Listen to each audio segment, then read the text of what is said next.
This letter from the outgoing Republican chairman Trey Gowdy and Bob Goodlatte got buried at the end of last week, and it does contain new information about recent closed-door testimony from former senior FBI officials, including top lawyer James Baker.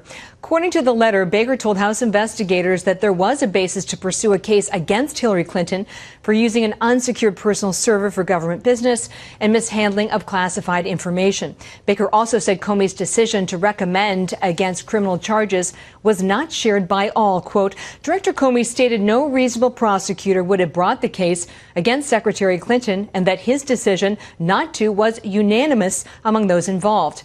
FBI General Counsel James Baker, however, initially did believe the case could be made, and multiple witnesses testified to the committees the FBI's decision not to recommend charges was not unanimous. Democrats have maintained that this was all old news and that this is sort of well-trodden ground, and that was really an effort by Republicans to damage the special counsel. And Democrats, not surprisingly, have said that they will end any investigation along these lines when they take the gavel in a matter of days. Leland. All right, Catherine, so how does this play into House Republicans' renewed call for that second special counsel? Okay, so the Comey interview transcript was recently released, and it does show a series of heated questions about his handling of these key memos, some containing classified information that documented his conversations with the president. You recall Comey shared at least one memo with a Columbia law professor, Daniel Richman, to kickstart the entire special counsel investigation. It's worth noting that memos were also shared with Comey's lawyers David Kelly and Patrick Fitzgerald. Comey was pressed by Republican John Radcliffe over whether the former director violated his own FBI employment agreement by sharing the memos and possibly mishandling classified information in the process. Radcliffe, did you have written authorization from the FBI to share any of the Comey memos with Daniel Richman? Comey, I did not have written authorization from the FBI to share the February 14th memo. Radcliffe, if you shared any information with David Kelly or Patrick Fitzgerald, did you have written authorization from the FBI to do that? Comey, I'm not going to answer questions about my communications with my counsel. At the time, Fox News pressed the former director about whether he mishandled classified information sharing those memos. Was there a spill of classified information when you shared those memos? Yeah, I'm not going to talk about something like that. So, Director Comey, well, that's important to talk about whether classified information was mishandled. Whether you think it is or not, I'm not going to talk about it one way or another. It's important to note that in his own testimony, Comey confirmed that the Justice Department Inspector General is investigating his handling of these memos, but Comey said he didn't know where that investigation stood. Leland. You heard from James Comey last week, and then he will be back on December 17th. When he came out, he was very upset that that was not an open forum. And when he came out and talked to reporters, he said that. He said there's no reason why this shouldn't have been an open forum. He also said that the suggestion that there was FISA abuse in the initial stages of the investigation into the Trump campaign and any connection to Russia was ridiculous, absurd, I think is the word that he used. You know, Martha, I was disappointed in what he didn't remember, but I was much more disappointed in what he never knew. The head of the FBI has the campaign of a presidential candidate under investigation. He never read the initiation document, didn't know that Peter Strzok had signed it. Still to this day doesn't know that it makes reference to the Trump campaign. He just thinks it's 4 individuals, doesn't know who Christopher Steele is, doesn't know much about Bruce Orr, knows nothing about efforts to either corroborate or contradict the dossier. Doesn't agree that there's a duty to produce exculpatory information. You know, I asked him, when did you learn that the DNC was funding the Oppo research into Trump? Oh, I don't know. As if it doesn't matter. Well, if you know and you're not telling a judge, I mean, don't you think it's relevant? Hey, my political enemies are responsible for everything I'm giving you, or a third of what I'm giving you. A judge wants to know that. So Comey is one of the best I've ever seen at always being right in his mind. And it doesn't matter if he's a universe of one. When you write a book about ethics and morality, that in and of itself is a fairly high opinion of yourself thing to do. Comey just thinks he's always right, and it doesn't matter if Horowitz thinks he's wrong, and it doesn't matter if everyone else concludes he did wrong. He knows better, so that's what it's like to interview an amnesiac with incredible hubris. Do you believe that he functioned as a political FBI director? I think Jim Comey was primarily motivated by a desire to protect the brand of Jim Comey. I defended him a lot in 2016, even when it was lonely to do so. I would still defend him today if I thought he was making right decisions. But he's been so overtly partisan since he left. Not just president, but he wants people to vote Democrat. He wants a Democrat House. He's just become a political flunky. And it's the same guy in this very room that you or I in right now said the FBI doesn't give a hoot about politics. And yet Peter Strzok and Lisa Page and Baker and McCabe, that's who was running these two major investigations. And he wants us to believe they don't care about politics. Go read the text for yourself. Go read Comey's Twitter feed and see whether or not he cares about politics. What do you think about President Trump? You met him for the first time. Yes, ma'am. This week. Yesterday. Yes, ma'am.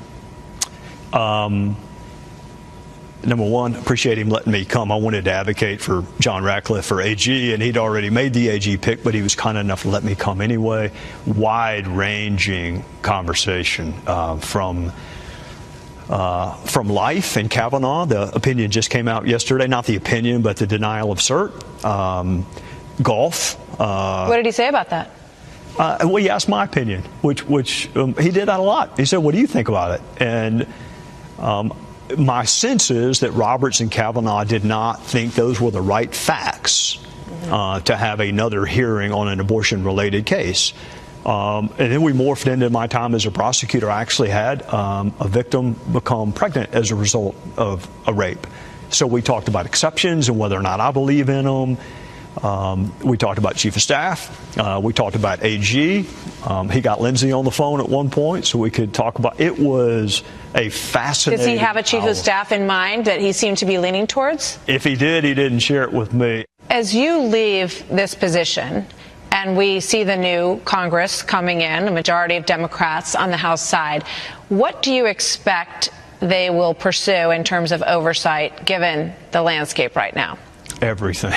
Everything that their base wants them to pursue, everything that is calculated to disrupt the last 2 years of the Trump, of this tenure in office. And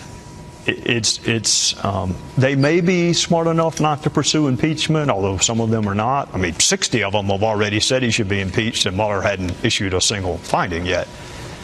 So it will be very, very difficult for this administration, and they're going to have to decide how they're going to handle subpoenas and requests for information. It will be bitterly ironic for me to listen to Democrats clamor for the administration to be responsive when they didn't say a word for the 6 years we were trying to get information from the Obama administration.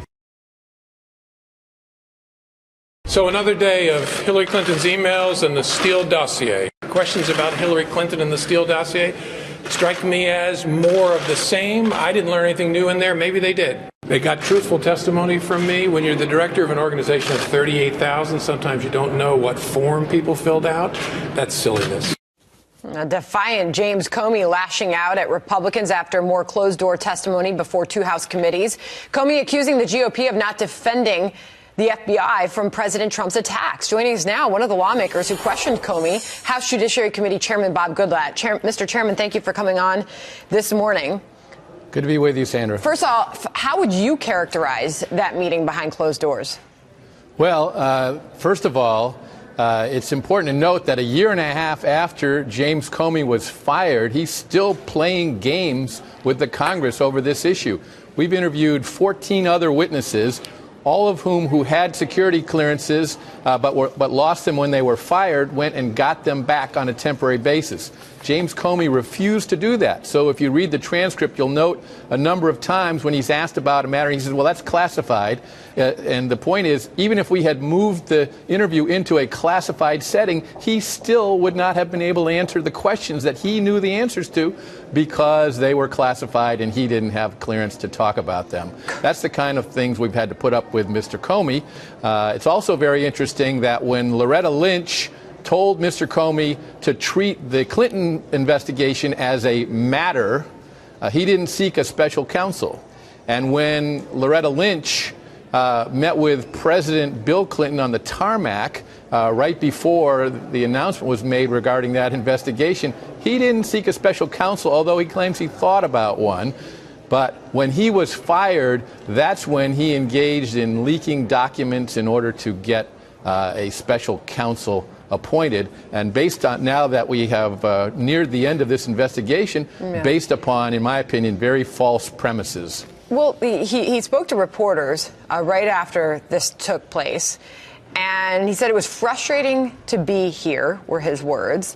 And he really dismissed the questions that he received from lawmakers in that room as old news. He said the questions about Hillary Clinton and Steele dossier strike me as more of the same. I didn't learn anything new in there. Maybe they did. Did you? Well, we didn't learn as much as we would like, because James Comey continued his pattern of answering questions that he liked answering and not answering for a variety of reasons, including I don't know, I don't recall, I don't remember, it's classified, it's part of an ongoing investigation. The reasons for him not telling everything he needs to tell are striking. But it is very clear, and I think it's very interesting that he at least opened the door to acknowledging that with regard to General Flynn, I don't think that's old news, since he's being sentenced today. But with regard to General Flynn, he acknowledged that they did not follow proper protocol, and even bragged about how he could get away with sending FBI agents to the White House and not following proper protocol, not notifying Mr. Flynn that he should have an attorney present. So, Mr. Chairman, two quick questions, because I'm going to have to go here in a second. But one, do you have any regret about not making that hearing public? No, none whatsoever. The whole transcript is there, and you can get far more information when you don't have 5 minutes for Trey Gowdy or John Ratcliffe or Mark Meadows or Jim Jordan or myself. 5 minutes is not a lot of time to cross-examine somebody. Finally, so we had 11 hours of direct questioning of him. And sorry for the interruption there, but finally, just a few seconds left. Michael Flynn, you just mentioned him. We're awaiting his sentencing. The hearing's underway right now. Just final thoughts on that, if you could, sir. Well, I hope he's treated fairly. I think it's disgraceful that Mr. Comey would brag that the Trump White House, 4 days old, by the way, on January 24th, 2017, 4 days old. And he's saying, well, they're not as well organized as the Obama White House was, where he couldn't get away with what he did. I hope that is brought out in the trial today. Chairman Bob Goodlatte, thank you for your time this morning, sir. Thank you. Thank you. God bless you. And God bless America.